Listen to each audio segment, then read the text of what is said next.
Hi, everyone. Good afternoon. Welcome to Gratitude Tuesdays. My name is Raina. I'm a recovery coach here at Capital Recovery. And my name is Carl. He's also a recovery coach here at Capital Recovery. Yes, I am. Today, we're going to start out with part one of a four-part series. So this comes from Michigan State University. And the first part is called Gratitude Part 1, what it is and how do I include it in my life. So for the next few weeks, we're going to go over each section of this this article, and which touches on different aspects of gratitude. So it starts out by saying gratitude is an amazing emotion. Discover what it is and how to include it in your life. Have you ever heard others talk about gratitude, but you're really not sure what it is? You're not alone. In this series of Michigan State University Extension articles, we're going to explore what gratitude is and ideas for including gratefulness in your life, how to write a gratitude letter, health benefits of gratitude, and the differences between gratitude and thankfulness. Mm-hmm. So these are some things that we've gone over in the past about like writing a gratitude letter. We talk a lot about the health benefits of gratitude when it comes to sleep and like your mental well-being and even your physical well-being. And then it's also going to discuss, like I said, the differences between gratitude and thankfulness. So you want to read the gratitude part? Gratitude is an emotion expressing an apprehension for what one has and opposed to what one wants, according to psychology today. Furthermore, Harvard Medical School offers that gratitude is a thankful appreciation for that what one receives, tangible or intangible, as the knowledge, the goodness in their lives.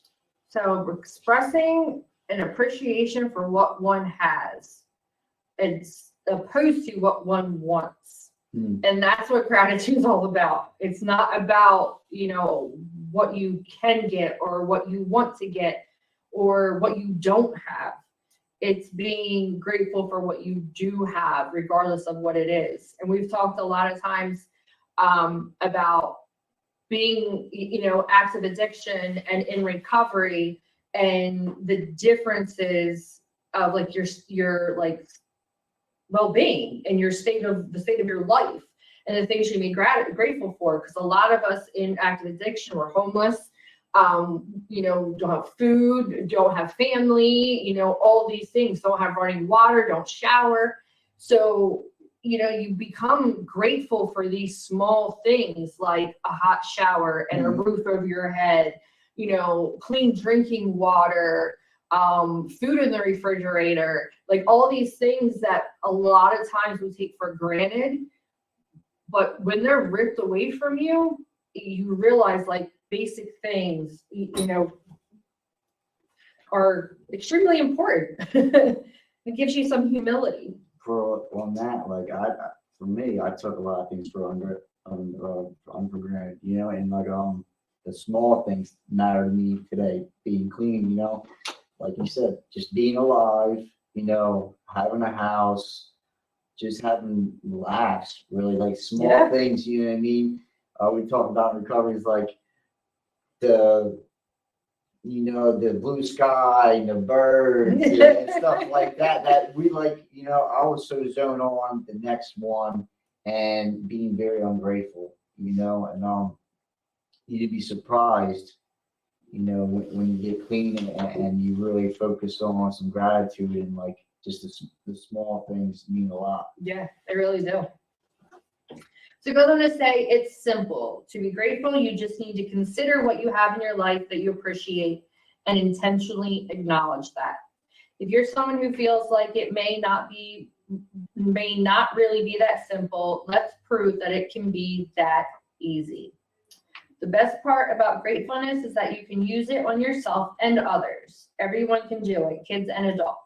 Regardless of any label, mom, boss, volunteer, old student, etc., you may put on yourself or others.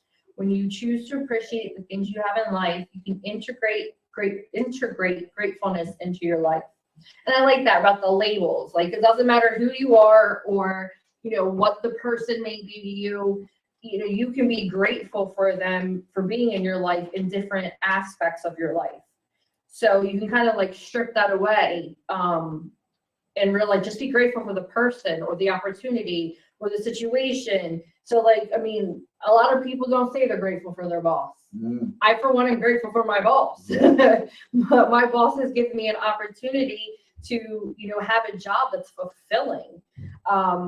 Or, you might not be grateful for a teacher or, whatever it may be, like, or like somebody, an authority figure. A lot of us in active addiction, like, we don't want anything to do with cops. Like, we are not grateful for the police in active addiction.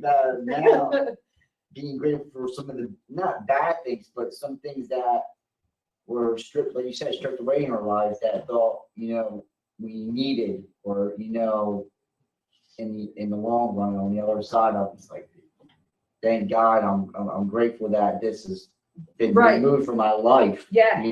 At the moment, might not feel like it, but like when you get on the other side of it, it's like, yeah, thank God. So then you're like, well, grateful for that, that officer that arrested me, Yeah. or that EMT that revived me, or, any of these things where in the moment we're angry and scared or anything else. You can look back and be like, okay, like, thank God for them. Yeah, because maybe in that situation, you wouldn't be here for that.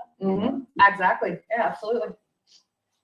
We start down here. Yep. Every day, say out loud 3 good things that happen. This can be a fun activity to do with your kids when you took them in, or around the dinner table with family. But it's also extremely powerful to express gratitude out loud when you're alone. Keep a gratitude. So that first one, Okay. saying 3 good things that happened. So I like this. Like when my kids were younger and we sit down at the dinner table, of course, it's like, oh, how was your day? What did you do? Da, da, da, da. And like,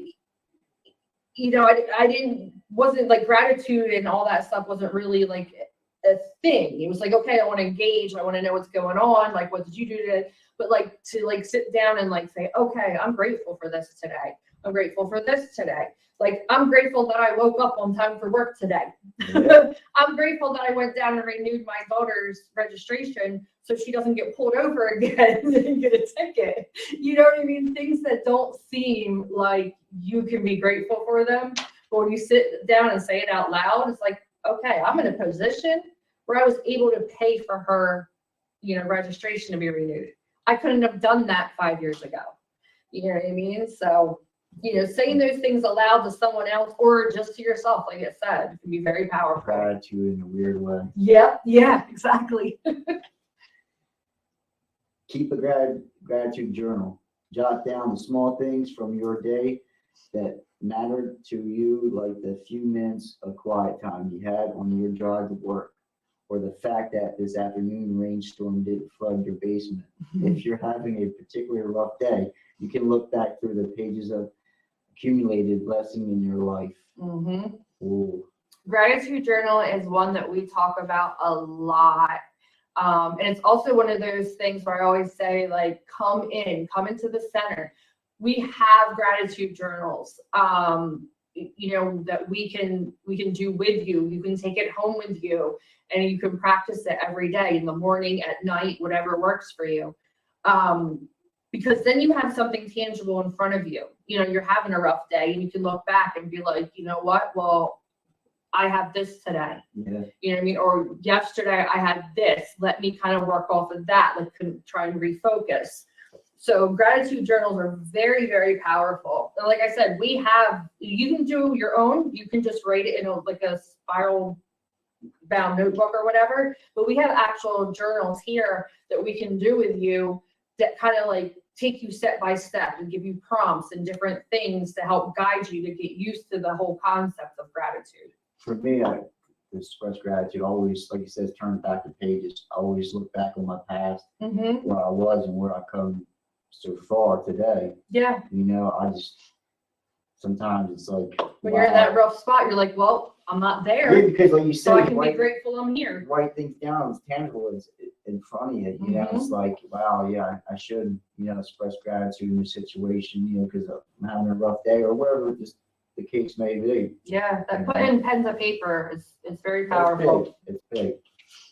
So next one says, thanks to your partner. Couples who express gratitude toward one another Set up a powerful feedback loop of intimacy and trust, where both partners feel as if their needs are being met. It's very important. You don't ever want to make the person you're with feel like they don't matter or that you don't appreciate them. So my boyfriend likes to spend money, but he's not a selfish spender. So you know what I mean? And he does things out of the blue. And sometimes I get like, why'd you buy this? Why did you give this to me? Like I start to feel like a little weird. I'm not used to it. Yeah. But at the same time, I'm grateful for it. You know what I mean? Like I made a comment about my comforter, like had a hole in it. I need a new one. And he shows up at my house with a new one with sheets and pillows that go with it.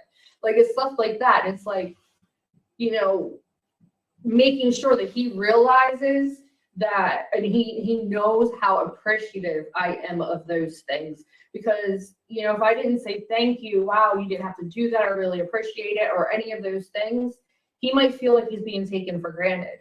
And I don't ever want to make him feel like I'm taking him for granted. And as in turn, I don't want to feel like I'm being taken for granted. So it's very important to have that open communication with, you know, any relationship, really, you know, children, spouse, like whatever it may be. There's different ways to express gratitude, and that's like verbal and action. You know, it's a lot of things in life is verbally and action. Yeah. You know, thank you, or I love you, I appreciate you. Yep. You know, words mean stuff. You know, absolutely, they mean a lot. Cool a hot temper with a quick gratitude inventory. There you go. That one's for you. Oh, one of the quickest ways to dispel the energy of a stormy mood is to focus your attention on what's good. So when you're about to lash out at someone, take a moment to do a quick inventory. Yes, this is definitely for me. Or 5 things you're thankful for in a moment. It could be your good health, clean air, or even the recent switch to a cheaper cell phone bill. These details will help you relax and avoid saying something you'll later regret. What's that? The respond, not react. Yep. You know, yep. That pause button. You know, you gotta pause and really think about it. You know, cool hot temper with a quick gratitude inventory. I love that. Yeah, gives you like a minute to be like, okay, step back. Let me like kind of refocus myself. Yeah. And like trying to like replace that anger or, you know, that aggravation or whatever that negative feeling is. Okay, let me think about this. The person in front of me is getting on my nerves and I'm mad at them. However, this person does this for me. This person is important to me. You know, you need to kind of like refocus and be like, maybe I shouldn't lash out at this person. Maybe I should calmly, you know, respond and, you know, try and dispel any negative outcome. A good self-talk. Yeah, absolutely. Absolutely. You gotta talk to yourself in some ways to really cool yourself down. Yeah, absolutely. Let's see, the next one says, thank yourself. Oh, I like this. Gratitude doesn't always need to be focused on what other people have done for you. Make sure you give yourself a thank you for the healthy habits you've cultivated in your own life, such as eating plenty of veggies or giving yourself enough time for rest each night. I like that. That's important. And that goes to like the self-care that we talk about a lot in here, because it's very important to make sure that you're taking care of yourself and that, you know, you're appreciative of the changes you've made as well. You know, you come into recovery and it's like starting a whole new life. And you know what I mean? It takes some work and it takes effort and it takes like determination and all these different things to not only like stay clean, but to, you know, grow and be productive and find like actual recovery and just to be a, you know, a better person day by day. And it's important that you recognize in yourself that like what you have done for yourself in that aspect. It's like, okay, like I strive to sleep better. I struggle with that. So it's like I get a good night's sleep and I'm like, oh, thank goodness. You did it. You made it. You woke up refreshed. You know what I mean? And kind of note the difference in the nights that I'm not sleeping. You know, just a lot of things that you can be thankful, you know, to yourself for. Well, because thanking yourself, I think in all situations, it always starts with you. Mm-hmm. You know, I left myself abandoned for many, many, many years. You know, wasn't eating right, not sleeping right, not taking personal hygiene, right? You know, things of that nature. You know, taking care of yourself is very, very important. And you talk about self-care, you know, doing good things for yourself, because if you ain't good, nobody else is good. Mm-hmm. You know, it's very, very important Yeah. to take care of yourself, your health. That's another thing, you know, coming to recovery, you got to worry about your health. Because for me, I've done a lot of damage to my body, right? Mhm. I've done a lot of things, and you know, you come to recovery and you don't want to leave these things unattended, you know, and you don't want to get clean and start living a good life, and then what about your health situations? You know what I Something mean? sneaks up on you. Then that wouldn't be too good, Mm-mm. you know. No. All right, use technology to send 3 gratitude messages a week. Find yourself tethered to your cell phone or the internet for hours each day. Harness the power of this technology to send out some good vibes, such as a text or Facebook comment to your friends while you appreciate them. Ooh. Yeah. I was just sitting in our living room here watching a YouTube video. And they're talking about like the 12-step process, and you know, not just when it comes to drugs and alcohol, but like in any negative behavior in your life, how it can be applied to help you overcome that negative behavior and, you know, grow through it. And the person doing the podcast or webcast or whatever it is, he has been through the 12 steps for drug addiction and alcohol and some other things. And now he's using it to get away from being tethered to a cell phone. Mm. He's like, instead of waking up every morning and that's the first thing I look at, I leave it downstairs. You know what I mean? So this is kind of funny that they mention this, because we can get caught up in that phone and like forget what's going on around us. Yeah. But we can also use that technology, you know, to make someone else's day better. You know, maybe someone that you haven't talked to in a couple weeks, and just be like, hi, I was thinking about you. I hope you're doing well. You know what I mean? Miss you. Like anything, you know what I mean? Because I know like every once in a while, there's like people I don't talk to on a regular basis, but are still out there, I'm still friends with, and I'll get like a little, hey, like out of nowhere. And it's like, oh, Yeah. you know what I mean? It makes you feel good that they were thinking about you. Yeah. Yeah. Or we know like being in a 12-step, you know, program, like there are people like on a daily who will send out like the daily meditation, or like, you know, whatever maybe like the principle for the month is, or just little things to kind of like be a little pick me up and let you know that, hey, I'm thinking about you, thought you might enjoy this, like whatever it may be. Send someone a song you might think they'd like. That's one thing I do. I, you know, few people I send the daily meditation to, Mm-hmm. spiritual day principle. Mm-hmm. And just it's nice to, you know, message somebody out of the blue, and you get that message, you know, like you said, pick me up, or something positive, you know what I mean? Because you never know who's going through what. Yeah, it might be exactly what they need that day. And a phone, you know, I keep my phone near me close, because you never know when you're going to get a call. Yeah. You know, somebody that needs you, Mm-hmm. you know? Yeah. I'm not a big internet person or social media person, but I do keep my phone close to me, because you never know who's going to need you. So the next one is savor the good moments. If you notice you're feeling happy, stop what you're doing and pay attention for a few minutes. Notice exactly how you feel, including the sensation in your body and the thoughts you're having. Later, when you're trying to inspire gratitude, you can remember this moment and experience the benefits all over again. Yeah, I think that's like important to like not only like be self-aware as far as like negative habits or, you know, uncomfortable feelings and that sort of thing, but it's also going to be self-aware of the positive feelings.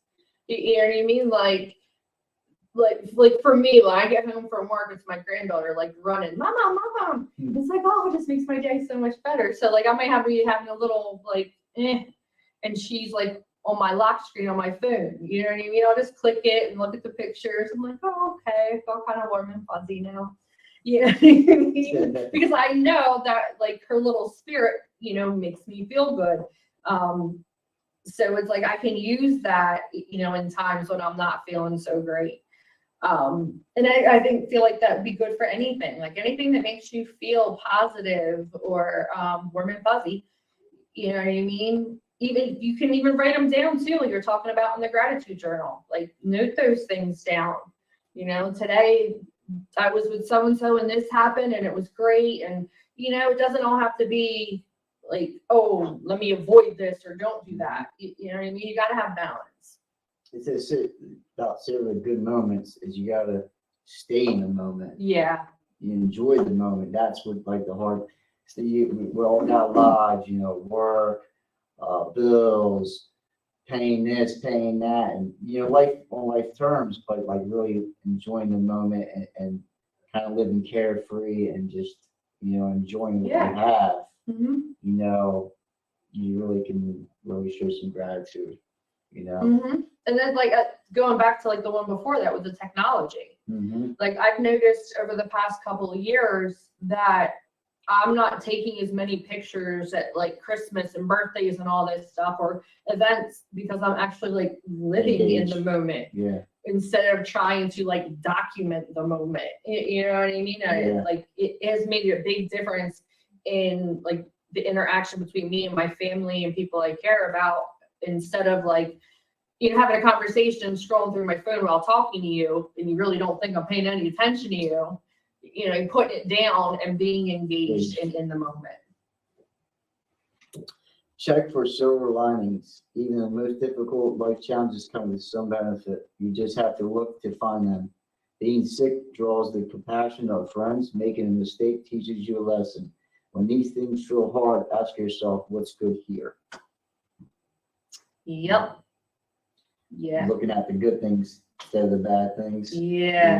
Trying to find that little sliver of something.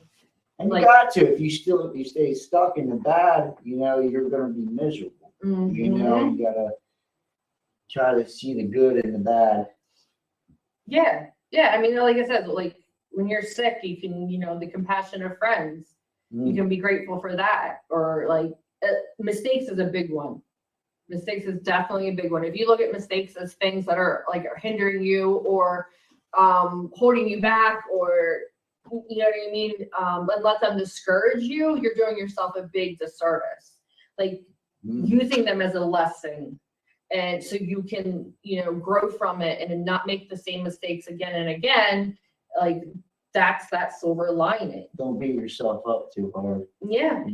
That's one of the good things that we can do to ourselves.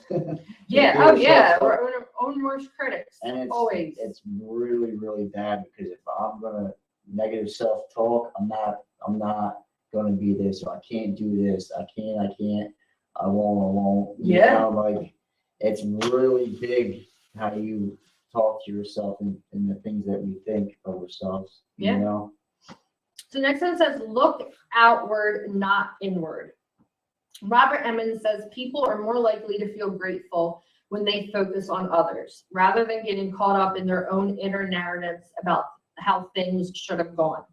Empathy for others can trigger a sense of gratitude, and people who have an outward focus tend to experience stronger benefits.